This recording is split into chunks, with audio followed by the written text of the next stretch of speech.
Assalamualaikum warahmatullahi wabarakatuh. Balik lagi sama podcastnya Hash Covid bareng Aisyah Raffi. Dan kali ini aku bakalan bahas something yang seru banget sih menurutku. Kalau sebelumnya aku sama mama udah bahas tentang COVID-19 dan pencegahannya di tingkat keluarga, kali ini aku akan bahas something yang lebih serius mungkin, tapi tetap seru kok. Sebelumnya aku mau minta tolong dulu ke kalian, jangan lupa untuk subscribe channel YouTube-nya Hush Covid, jangan lupa like juga, jangan lupa cek video-video lainnya, dan jangan lupa juga untuk mampir ke Instagram account kita di @hushcovid HUSHCOVID. Thank you teman-teman. Oke, so seperti yang kalian udah bisa lihat ya di judulnya, aku kali ini bakalan ngomongin COVID-19, is it a conspiracy? Wih, dari judulnya aja udah main konspirasi-konspirasi apa nih gitu kan. Teman-teman sering dengar gak sih kalau ada yang bilang coronavirus ini bohongan, virus ini tuh cuma akal-akalan oknum aja, sebenarnya covid tuh nggak separah itu, ya udahlah kayak kena flu biasa kayak gitu. COVID-19 tuh konspirasi nih kayaknya. Kayaknya banyak banget ya isu-isu seperti itu. So let's take a deeper look soal apa sih konspirasi dan berpikir konspiratif. Sebelum kita membahas hubungan si konspirasi sama COVID-19 ini, kita harus tahu dulu dong apa itu konspirasi secara definisi, kemudian apa itu berpikir konspiratif. Oh iya teman-teman, ini aku mengutip dari materi salah seorang dosen Fakultas Psikologi Universitas Airlangga, Bu Amel ini. Memang fokus studinya banyaknya tentang isu religiusitas, kemudian isu konspirasi and stuff kayak gitu. So menurut Douglas, konspirasi adalah sebuah skenario atau plot rahasia yang dilakukan oleh sekelompok orang yang sangat jahat dan berkuasa. Teori konspirasi sendiri menjelaskan kejadian-kejadian penting di dunia bahwa kejadian tersebut adalah bagian dari konspirasi. Sedangkan berpikir konspiratif adalah suatu belief atau kepercayaan yang berkaitan dengan teori konspirasi tertentu. Nah, teman-teman pasti bingung ya, kenapa sih ada orang yang mau dan percaya banget sama yang namanya isu konspirasi?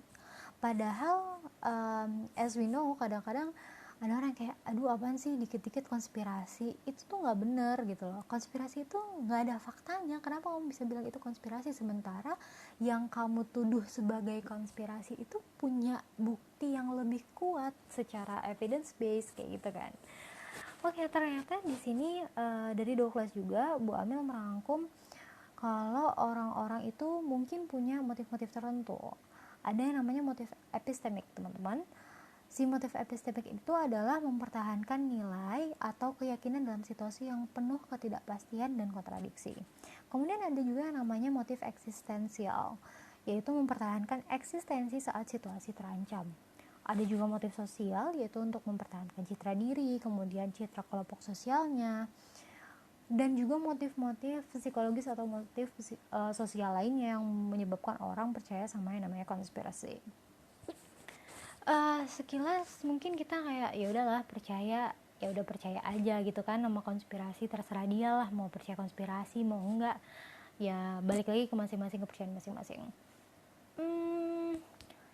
At first aku juga mikir kayak gitu sih, ya udahlah kepercayaan orang itu bukan something yang menurutku bisa diotak-atik dan juga bisa dipengaruhi segampang itu. Tapi ternyata berpikir konspiratif dan percaya sama teori konspirasi ini punya bahaya, teman-teman. Apa bahayanya? Ternyata hal ini bisa menyebabkan adanya prasangka, diskriminasi, atau bahkan mendorong perilaku kekerasan. Dan hal ini juga dapat berkontribusi pada masalah kesehatan masyarakat. Nah, salah satunya yang sedang kita hadapi sekarang yaitu pandemi COVID kayak gini. Udah mulai kebayang belum sih? Jadi si konspirasi ini ternyata dampaknya itu kemana-mana. Karena emang aku juga beberapa kali witnessing atau ngelihat sendiri fenomena di mana orang-orang percaya bahwa suatu hal itu merupakan bagian dari konspirasi. Mereka akan sangat percaya dengan hal itu, dan ketika mereka diberikan fakta lain yang sifatnya kontradiktif atau yang bertentangan dengan itu, mereka cenderung untuk menolak mentah-mentah kayak gitu. Padahal kan sewajarnya orang biasanya dia akan terbuka pada dua sisi, walaupun dia sebenarnya mungkin sudah condong pada satu sisi, tapi harusnya dia masih bisa menerima pendapat yang kemungkinan tidak mensupport kepercayaan dia kayak gitu. Dan juga aku ingat banget Bu Amel itu memberikan suatu fakta yang lucu dalam tanda kutip. Jadi orang-orang yang percaya bahwa suatu hal itu masuk ke dalam teori konspirasi, dia itu cenderung untuk logic of thinkingnya itu kebalik, teman-teman. Jadi kalau misalnya nih, for example, kita nuduh seseorang mencuri, pasti kita yang menyodorkan bukti bahwa seseorang yang kita tuduh itu mencuri. Tapi kalau orang yang percaya bahwa suatu hal itu konspirasi, dia nuduh, tapi dia nyuruh yang dituduh untuk menyodorkan bukti. Dan ketika sudah disodorkan bukti, dia juga nggak percaya kayak gitu, teman-teman. So menurut aku itu something yang lucu ya, maksudnya lucunya dalam tanda kutip miris gitu, karena aku pikir-pikir benar juga. Harusnya ketika kita nuduh, kita duluan yang menyodorkan bukti untuk memperkuat bahwa yang kita tuduhkan itu benar kayak gitu kan. Tapi kalau yang ini tuh kebalik gitu. Jadi ya udah mulai kebayang kenapa berpikir seperti ini, kemudian percayakan sesuatu yang seperti ini bisa jadi destruktif atau bisa jadi sesuatu yang merusak kayak gitu. Terus apa sih hubungannya sama COVID-19 yang sekarang lagi marak-maraknya, dan Indonesia juga masih stuck di angka yang kayak gitu, kemudian kurva epideminya juga masih naik dan lain sebagainya. Teman-teman, jadi kita tuh menghadapi fenomena di mana masyarakat itu enggan untuk menjalankan protokol kesehatan, entah itu pakai masker, entah itu physical distancing, entah itu menjaga personal hygiene dan lain sebagainya. One of the cause atau salah satu dari alasan kenapa mereka enggan ya karena ada yang percaya bahwa COVID-19 itu bohongan, ada yang percaya kalau COVID-19 itu adalah sebuah bentuk konspirasi yang dibuat oleh suatu oknum tertentu, yang virusnya gini lah, virusnya gitulah, yang sebenarnya itu obatnya cuma kayak gini, kayak gitu dan lain sebagainya. Isu-isu seperti ini akhirnya menambah keengganan masyarakat untuk menjalankan protokol kesehatan. Udahlah yang mereka emang mungkin awalnya malas pakai masker karena nggak enak, nggak nyaman dan lain sebagainya, kena isu konspirasi kayak gini, mereka tambah ya udahlah kayaknya bohongan doang sih COVID, nggak usah pakai masker kayak gitu. Terus yang kedua, jumlah kasus di Indonesia ini semakin meningkat, dan bahkan sekarang Indonesia ini lebih banyak daripada China, teman-teman. Itu adalah sebuah pencapaian buruk banget tapi menurutku, apalagi yang nomor 3-nya ternyata angka kematian tenaga medis di Indonesia itu juga tinggi, dan dampak kematian tenaga medis di Indonesia ini terburuk di dunia. Jadi emang ternyata ketika ada satu orang tenaga medis yang meninggal di Indonesia, akan ada sekian orang yang mengalami kehilangan tenaga medis. Jadi kayak perbandingan gitu, teman-teman. Jadi ketika ada beberapa tenaga medis yang meninggal, maka akan ada lebih banyak masyarakat Indonesia yang kehilangan tenaga medis untuk memberikan pelayanan kesehatan kepada mereka. Dan itu mungkin bisa jadi karena mungkin teman-teman lihat sendiri juga ya, apalagi di daerah-daerah yang masih jadi red zone, kayak kalau di UNER, karena UNER ada di Surabaya kayak gitu kan, di Surabaya juga masih separah itu. Kemudian rumah sakit di Surabaya itu udah bener-bener yang full, nggak bisa lagi nerima pasien dan lain sebagainya. Terus tenaga medis juga beberapa di Surabaya itu kemarin ada beberapa dokter juga perawat yang akhirnya meninggal karena COVID juga, tertular dari pasien dan lain sebagainya. Jadi isu yang kompleks banget kayak gini itu akhirnya makin diperparah dampaknya oleh ya konspirasi and stuffs kayak gitu. Akhirnya orang-orang makin enggan untuk peduli, jangankan peduli sama orang lain ya, peduli sama dirinya sendiri aja. Mungkin dia karena yang udah percaya kalau ini bohongan, dia udah ya nyantai aja kayak gitu kan. Dan ternyata ini juga berhubungan sama isu lain teman-teman, kayak religiusitas dan juga vaksin. So Bu Amel itu memang banyak juga penelitian beliau tentang religiusitas dan juga isu vaksin dari sisi psikologi. Dan juga aku dari FKM atau Fakultas Kesehatan Masyarakat kemarin juga sempat menganalisis soal apa sih dampak isu religiusitas ke masalah COVID yang dialami di Indonesia. Dan ternyata ada beberapa, atau mungkin aku bisa bilang banyak kasus yang berkaitan dengan kenapa orang itu ketika mereka punya sisi religiusitas tertentu, sebenarnya itu bukan sesuatu yang salah ya teman-teman. Kayak setiap orang pasti punya sisi religiusitas, cuma ternyata ketika berhadapan dengan konspirasi, seakan-akan mereka itu udah hilang gitu. Yang dipercaya itu cuma konspirasinya aja. Ketika orang itu religius, biasanya mereka akan cenderung untuk mematuhi perkataan tokoh agamanya, mengikuti apa yang mereka katakan dan lain sebagainya. Tapi ketika udah dipentokkan, udah dibenturkan dengan isu konspirasi, mereka cenderung kayak enggak, pokoknya konspirasi ini yang benar kayak gitu.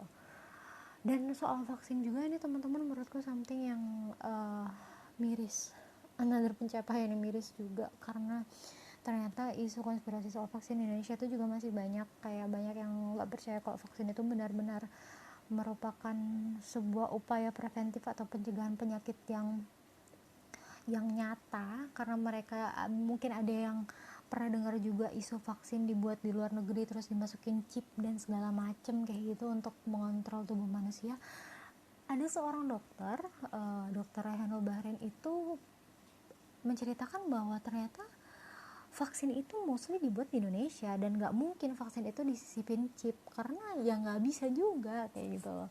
Tapi orang-orang tetap percaya. Dan kenapa aku bisa bilang ini tuh miris banget, karena nanti Indonesia kalau misalnya banyak banget orang yang percaya soal konspirasi dan perilaku mereka semakin tidak bisa dikendalikan, vaksin dan juga COVID ini akan menjadi double burden teman-teman. Ini akan menjadi beban yang double banget buat orang-orang yang ada di Indonesia. Karena kenapa? Kita tahu kalau COVID-19 itu disebabkan oleh virus namanya SARS-CoV-2. Dan yang sekarang lagi heboh juga katanya SARS-CoV-2 nih sama WHO di-announce udah bisa jadi airborne disease atau disebarkan melalui udara kayak gitu. Otomatis makin tinggi kemungkinan kita terpapar. Nah, orang percaya COVID-19 konspirasi, orang juga percaya vaksin konspirasi. Jadi double kan ya, orang percaya. Di sisi lain orang nggak percaya COVID itu ada, di sisi lain orang juga nggak percaya kalau misalnya vaksin ini bisa membantu mereka mencegah penyakit kayak gitu kan. Jadi gimana kita bisa mengcounter atau menyelesaikan masalah COVID ketika orang juga nggak percaya dengan vaksin yang dibuat untuk menyelesaikan masalah COVID kayak gitu teman-teman.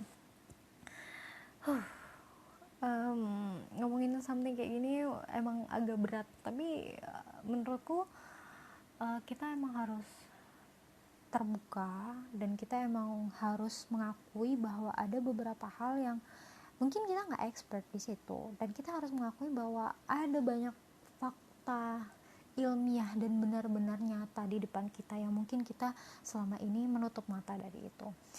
So terakhir aku cuma mau bilang kalau misalnya aku bukan ada di posisi yang aku berhak untuk menghakimi dan menjudge kalian. Entah kalian di luar sana percaya akan isu konspirasi atau enggak, kalian percaya konspirasi itu ada di vaksin, ada di COVID dan lain sebagainya. Tapi di sini aku cuma mau bilang bahwa aku percaya setiap manusia punya sisi kemanusiaan. Jadi ketika kalian sudah melihat betapa banyak orang yang meninggal, betapa banyak orang yang menderita, betapa banyak tenaga medis yang mungkin mereka kerja itu udah bukan 24 jam sehari tapi mungkin bisa 25-26 jam, dan aku tahu itu impossible, tapi mereka benar-benar yang restless, mereka nggak istirahat hanya untuk, bukan hanya untuk ya, tapi emang semua tenaga mereka dicurahkan untuk menangani pasien-pasien COVID. Aku yakin kalian di luar sana, walaupun aku nggak tahu siapa dari antara kalian yang mendengarkan podcast ini dan juga percaya bahwa semua ini hanya konspirasi, tapi aku yakin kalian pasti akan tersentuh ketika kalian melihat ternyata banyak orang menderita karena pandemi ini. Bukan hanya yang sakit, tapi banyak orang juga yang di PHK dan lain sebagainya, dan aku juga yakin bahwa kalian pasti akan berusaha untuk gimana caranya biar apa yang kalian lakukan itu tidak tambah membebani mereka-mereka yang sudah terdampak oleh COVID sedemikian parahnya, kayak gitu. So, jangan lupa untuk jaga kesehatan kalian, jangan lupa untuk patuhi protokol kesehatan, jangan lupa pakai masker, cuci tangan, jangan lupa pakai face shield kalau kalian mau pakai face shield dan lain sebagainya. But please jaga banget kesehatan kalian dan juga patuhi protokol kesehatan, physical distancing, jangan lupa. Makasih banget udah dengerin podcastnya Hush COVID kali ini. Assalamualaikum warahmatullahi wabarakatuh.